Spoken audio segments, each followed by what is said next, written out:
여러분 반갑습니다. 잘 지내셨죠? 오늘은 그리스도를 본받아 제 9장인데요. 어떠한 위로도 없이 지냄을 함께 살펴보려고 합니다. 살다 보면 정말 누군가의 도움, 또 특별히 누군가의 위로가 간절할 때가 있습니다. 이와 관련해서 우리 오늘 어떤 말씀 하시는지 함께 나눠보도록 하겠습니다. 네, 첫 번째 보면 이렇게 되어 있습니다. 우리에게 하나님의 위로가 있을 때에는 사람으로부터 오는 위로를 멸시하는 것은 어려운 일이 아닙니다.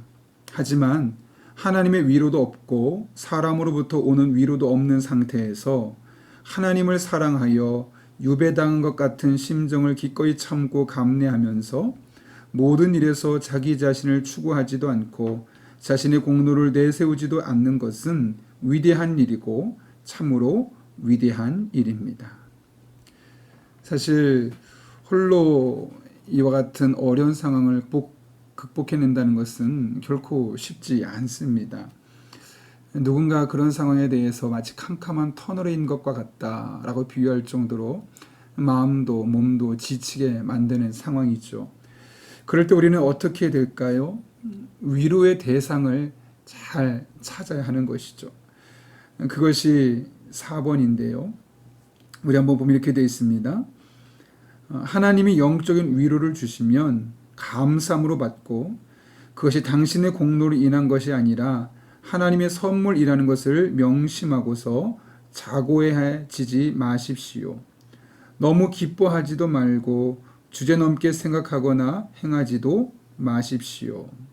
결국 하나님의 위로를 구하는 것이 필요하다는 것이죠. 계속 이렇게 말합니다. 왜냐하면 그 위로의 시간은 곧 지나갈 것이고 그 뒤를 이어서 시험이 오게 될 것이기 때문입니다. 위로가 떠나갔다고 해서 금세 절망하지 말고 자신을 낮추고 겸손한 가운데 인내로써 하늘로부터 다시 위로가 임하기를 기다리십시오. 하나님께서는 이전보다 더 크고 풍성한 은혜와 위로를 가지고 다시 당신을 찾아오실 것이기 때문입니다. 성경에서도 이 사실을 누누이 이야기하죠. 너를 결코 고아와 가부같이 두지 않겠다. 그렇게 버려두지 않으시겠다고 말씀하시죠. 그러면서 새로운 은혜를 주시기 위해서 다시 우리의 삶 가운데 하나님께서 위로의 하나님으로 나타나는 것을 우리는 보게 됩니다. 그런데 우리가 7번을 보면 이렇게 되어 있죠. 은혜가 떠나가서 열심히 식은 일을 종종 경험하지 않은 신앙인을 나는 한 번도 만나본 적이 없습니다. 어떤 성도가 큰 빛을 받아 깊은 은혜 속으로 들어갔다면 틀림없이 그는 이전에 시험을 받았거나 그 이후에 시험을 받게 된 것입니다. 이게 무슨 말일까요?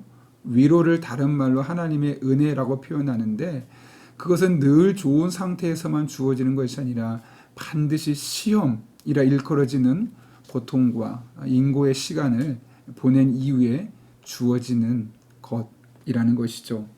그래서 우리가 이와 같은 사실을 늘 기억해야 하는데요. 특별히 이렇게 계속해서 말합니다. 환난 가운데 있다면 그것은 머지않아 하나님의 위로를 받게 될 것임을 보여주는 전조입니다. 왜냐하면 하나님께서는 시험을 통과한 사람에게는 하늘의 위로를 주실 것이라고 약속하셨기 때문입니다. 그러니까 우리가 고통 속에서도 너무 절망하지 말아야 할 이유는 또 곧 하나님께서 우리에게 큰 은혜, 새로운 은혜, 또 그런 위로를 가지고 올 것을 기대할 수 있는 이유는 하나님께서 약속하셨기 때문이라는 것이죠. 그렇다면 하나님께서 우리로 하여금 그 고난 속에서 어떻게 위로라는 은혜로 찾아오시고 왜 그런 은혜를 주시는 걸까요? 8번에서 이렇게 말하죠. 어떤 사람에게 하나님의 위로가 주어지는 것은 그 사람이 더욱 강해져서 역경들을 감당할 수 있게 하기 위한 것입니다. 그리고 그런 후에 시험이 주어지는 것은 자기가 해낸 일들로 인하여 교만해지지 않게 하기 위한 것입니다. 위로의 목적을 두 가지로 말하죠. 더 강해져서 또 다른 역경들이 왔을 때 그것을 능히 뛰어넘을 수 있는 사람이 되게 하는 것 뿐만 아니라 이로 인해서 교만해지지 말라고. 교만해지는 순간 또 다른 시험이 오게 되어 있고 그럼 또 다른 하나님의 위로가 필요하게 되어 있고, 이런 순환이 일어나기 때문에 하나님께서 우리에게 은혜를 주시는 것이죠. 이렇게 우리가 살아가면서 하나님의 은혜를 경험하는 것은 반드시 우리의 삶 가운데 주어질 수밖에 없습니다. 그것은 약속이기 때문이죠. 그런데 이렇게 고난 속에서 하나님의 위로를 경험한 우리가 한 가지 꼭 기억해야 될 것이 있습니다. 오늘 우리 책에는 나와 있지는 않지만 사도 바울은 고린도서 1장에서 하나님을 위로의 하나님이라고 말하고 나서 특별히 하나님을 모든 위로의 하나님이라고 말합니다. 모든 위로의 하나님. 이게 무슨 말일까요? 하나님께서 위로하지 못할 상황이 없다는 것이죠. 다양한 문제로 사람들에게 위로가 필요하지 않겠습니까?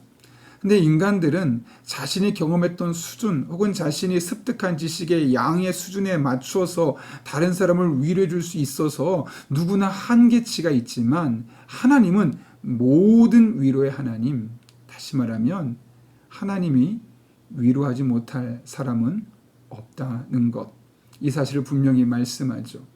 그 하나님께서 우리를 먼저 위로해 주시죠. 그 이유가 무엇이냐? 고린도서 1장 4절 이렇게 말합니다.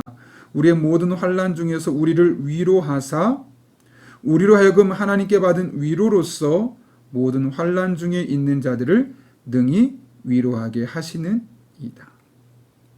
하나님께서 우리를 먼저 위로하신 이유는 그 받은 위로를 가지고 또 다른 사람에게 위로를 전하는, 어쩌면 우리를 위로의 또 다른 통로로서 사용하시는 것임을 알게 되는 것이죠. 헨리 나우에는 이를 일컬어 상처 입은 치유자다라는 이야기를 하는데요. 하나님께서 우리의 삶 가운데 때로는 시련을 겪어도 그냥 두셨다가 위로해 주신 이유를 분명히 깨닫고 하나님 주신 위로로 우리의 어려움을 이겨내고 이제 한 걸음 나아가서 모든 환난 중에 있는 자들을 능히 위로하며 살아가는 저와 여러분 될 수 있기를 간절히 소망합니다. 우리 함께 기도하겠습니다. 거룩하신 아버지 하나님, 오늘 제 9장 어떠한 위로도 없이 지냄이라는 내용을 함께 살펴보았습니다. 어떤 위로가 없다 할지라도, 그래서 그것이 절망적인 상황으로 끝날 것처럼 보여도 그러나 하나님의 자녀들에게는 하나님의 위로가 반드시 찾아오게 되어 있음을 깨닫고 그 은혜를 기대하고 사모하는 가운데 하나님만 늘 바라보는 주의 종들 될 수 있도록 은혜를 더하여 주옵소서. 그리고 그렇게 경험한 하나님의 위로의 은혜가 우리 안에 머물지 않게 하시고 우리 안에 주어진 은혜가 흐르고 흘러 또 다른 위로가 필요한 사람들에게 전달되어지는 위로의 통로가 되어지는 그런 주의 종들 되게 하여 주옵소서. 이 한 주 우리들의 삶을 통해 그렇게 역사하실 하나님을 기대하며 예수님의 이름으로 기도하옵나이다. 아멘.